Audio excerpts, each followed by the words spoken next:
524. do 547. godine prije Krista grčki je filozof i matematičar. Smatra se jednim od 7 drevnih filozofa. S geometrijom se prvi put susreo Jereć Izmaila poslije poplave u dolini Nila u Egiptu.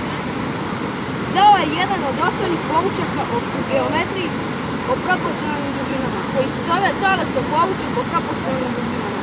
Talesov poučak o proporcionalnim dužinama glasi: usporedni pravci odsjecaju na krakovima kuta proporcionalni, to jest razmjere dužine. Tales je dokazao da vrijedi ovo: ako pravci na krakovima kuta odsjecaju proporcionalne dužine, tada su ti pravci usporedni. Evo, na licu mjesta dokažimo valjanost Talesovog poučka o proporcionalnim dužinama.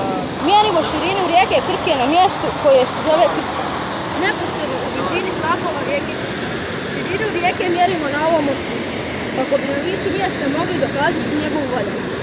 Ovako postavljenu ovu tablu i utore prenosimo na papir.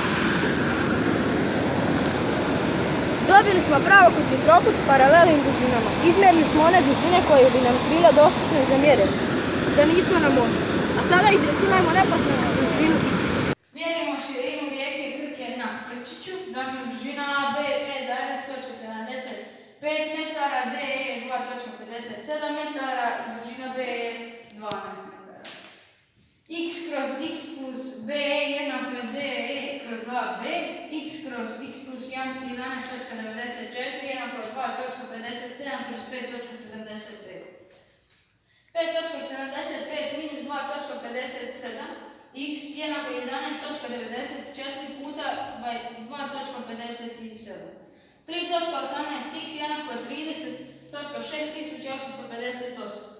Dakle, x, to je širina rijeke Krke, je 9,65 metara.